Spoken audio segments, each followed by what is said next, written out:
Игорь Владимирович, добрый день. Меня зовут Урал Байбулатов. Я гражданин Российской Федерации. Родился, вырос и проживаю на территории своей великой страны.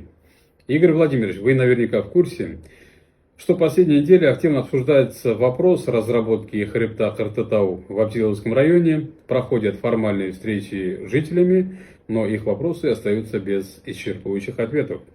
После встреч в деревнях Бурангул и Амангельде репортаж БСТ вызвал волну негатива. Журналисты исказили факты и, на мой взгляд, просто обманули. То же самое в газете «Абзилил». Мы помним Куштау в 2020 году, когда необъективное освещение ситуации в средствах массовой информации привели к конфликту. Тогда информационной политикой республики управлял ныне признанный иноагентом и внесенный в список экстремистов и террористов Ростислав Мурзагулов, который усугубил ситуацию, назвав экоактивистов экстремистами и ваххабитами.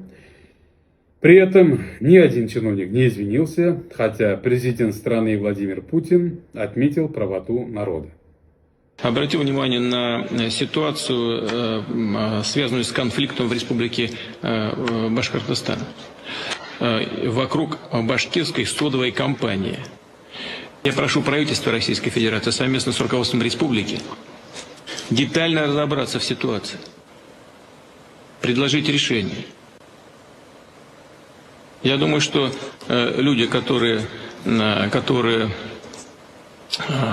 обратили на это внимание и которые выразили свое недоверие тому, что делается на месте, они в значительной степени правы. И нечего доводить до каких-то конфликтов.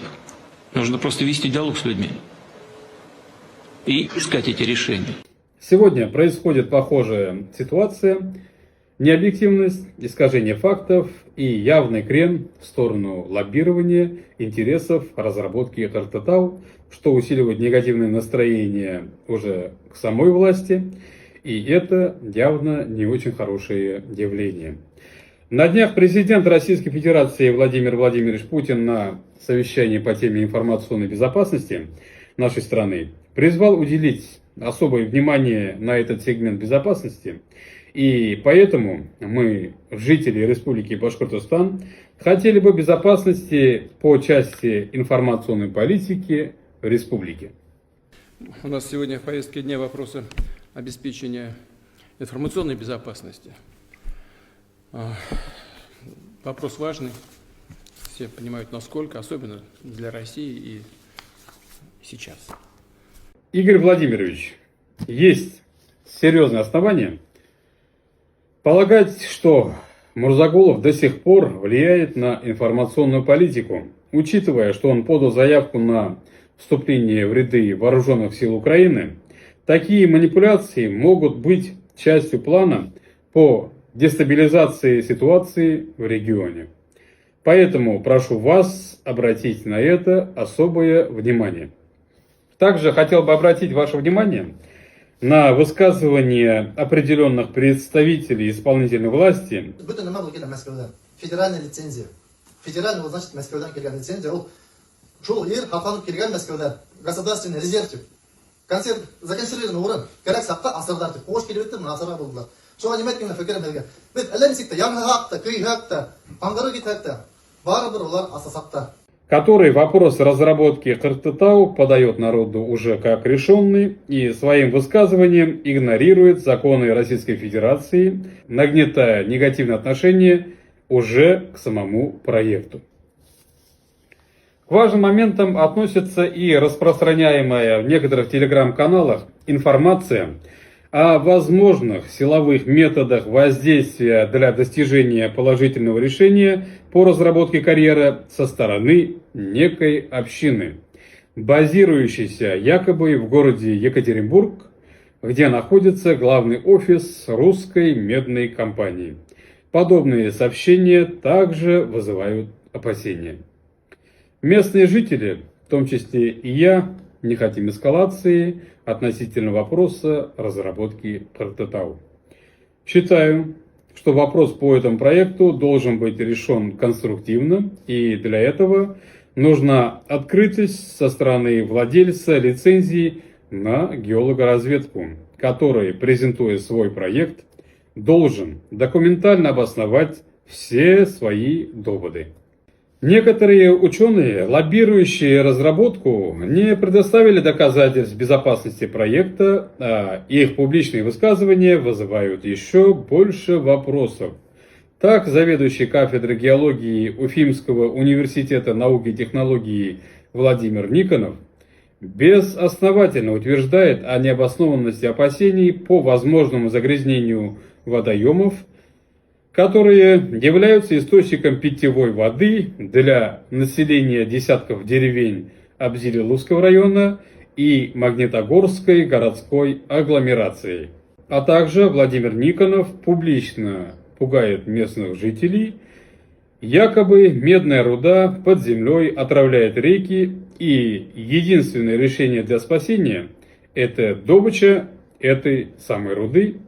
И эта руда выходит на поверхность, омывается дождями и смывается это в реку Большой Кизил. Я уверен на 100%, если отобрать пробы воды ниже вот этого участка, где еще никто не работал, еще ничего не начали делать, в ней, в этой воде уже будет сверхнормативное содержание меди. Это природа там устроила. И в донных осадках реки Большой Кизил будет сверхнормативное содержание меди. Еще до того, как первый ковш руды там добыт. Вот, и, на мой взгляд, единственный способ очистить реку от медного воздействия, это убрать оттуда медь, с этой горы, чтобы ее там не было. Это утверждение совершенно ненаучно и опровергается самим же научным сообществом. Медно-порфировое месторождение – это месторождение с очень низким содержанием руды.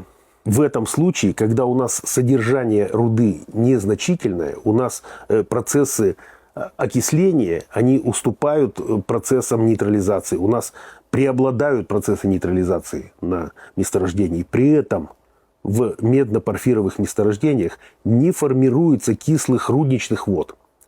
Ни подотвальных, ни дренажных карьерных вод, они не имеют кислую реакцию. Это очень важный фактор. Потому что все страхи с рудными месторождениями, с медно-колчеданными месторождениями, они вызваны как раз вот этой кислой реакцией воды. Здесь у нас этого не происходит. Если имеются какие-либо экспертные заключения, то необходима публикация этих документов для широких масс, что позволит снять острые вопросы.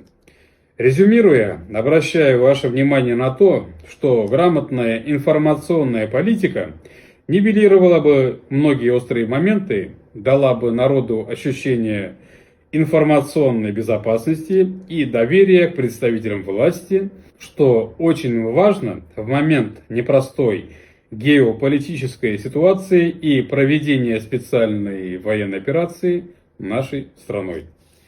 Игорь Владимирович, Республика Башкортостан – это территория добра и межнационального согласия. И мы, жители республики, хотим жить в экологически безопасной среде, поэтому надеемся и на ваше содействие в решении вопроса по Хартатау и по контролю следующих моментов. Деятельность средств массовой информации, освещающих события близ хребта Хартатау в Абзелиловском районе. Высказывания экспертов, которые не имеют научных обоснований. Проведение всех этапов экспертиз на территории предполагаемой разработки. Свою аналитическую записку по данной ситуации направлю вам на электронную почту.